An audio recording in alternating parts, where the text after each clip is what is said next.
we're ready to wrap up Module 4. We've been talking about the different ways to rank investments. Now, no discussion would be complete without a few definitions and without at least running through one or two examples of how to compute net present value. So let's do that. Definitions. There's something in your reading called depreciation tax shield, and I just have a hunch that might have gone right over the heads of half the readers. So let's define what that is. When you have an income statement, one of the expenses that you subtract is the depreciation expense. Now, this is important because think about it. You pay taxes based on your earnings.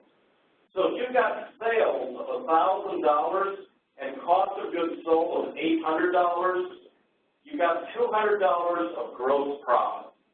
If SG&A, selling, general, and administrative expense, is $100, you've got $100 left. If depreciation expense is $50, then your earnings before taxes is going to be $50. And then if you have a 40% tax rate, $20 comes out for taxes, and your net income is a whopping $30. That's all well and good, but remember, depreciation was $50. What if the depreciation hadn't been there? What if you say you rented the building instead of owning it? Then you would have had $100 as your earnings before taxes. Tax rate's 40%, you would have had $40 for your income tax expense. Your earnings would have been $60. But notice how much your taxes changed. Your taxes would have gone up by $20. Guess what?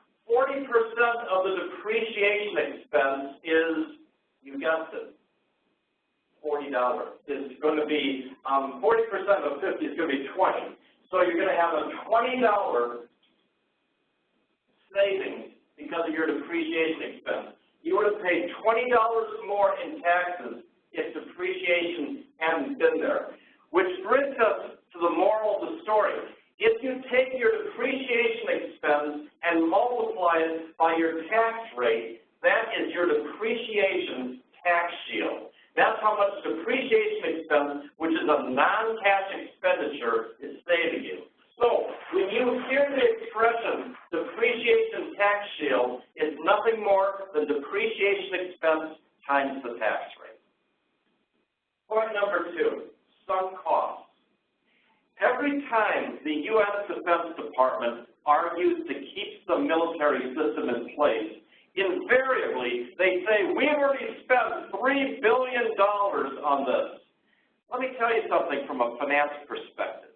If the future cash flows on that project are going to be negative, it doesn't matter what's been spent in the past. That's a sunk cost. It's a cost that doesn't impact our decision whether to say yay or nay to the project. Only the future cash flows do. So, you look at future cash flows, you look at costs that are going to be happening from now into the future. You don't look at historical costs. Those are sunk costs, and they don't affect your decision on the project. Finally, we have been talking a lot about costs, but for projects, it's the incremental costs that matter. In this case, if you've got a new plant, or a new line that's being constructed, you're going to have new receivables, new inventory, and new accounts payable, all of which are referred to as working capital. Don't ever forget to quantify the effect of working capital and the working capital needs as part of the incremental cost. Incremental costs matter when you're doing a project analysis, and one of the most important areas that gets overlooked are the working capital demands. Those are the definitions that we missed. Now, last but not least, let's at least run through one net present value problem. If we've got an investment Now, mind you, nothing is free.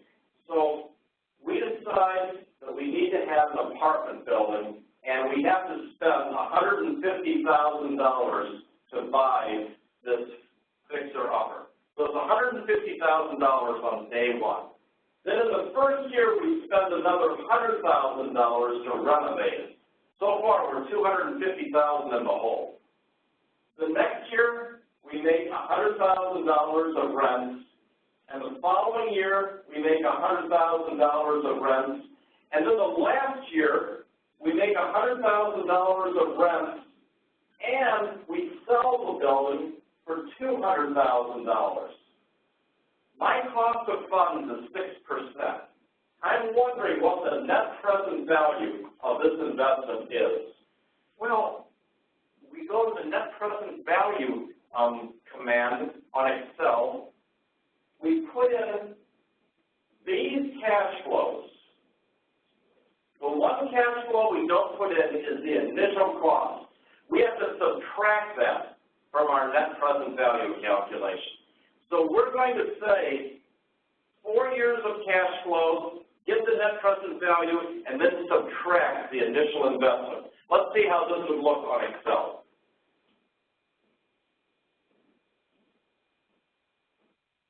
We go to the FX button. We go to any particular cell we want to. We know it's going to be NPV, so we double-click NPV. Our cost of funds is 6%. In year one, we spent $100,000. Well, that's going to be a negative sign, so we spent it. A negative $100,000. We renovated the apartment. Now we collect $100,000 the next year. We collect $100,000 the second year. And the third year of positive cash flows, we collect $100,000 and we sell the building for $200,000, which adds up to $300,000. We hit OK. That gives us all the revenues we're making once we basically have moved into the apartment. It does not say what it costs us to buy the apartment building. So we subtract the initial cost. We manually do that. So we take $150,000 that we spent and we subtract. So we take one cell and subtract the other.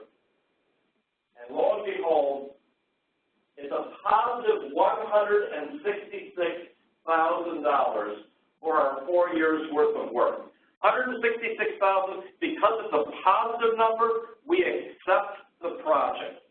That's how you do net present value calculations of uneven cash flows.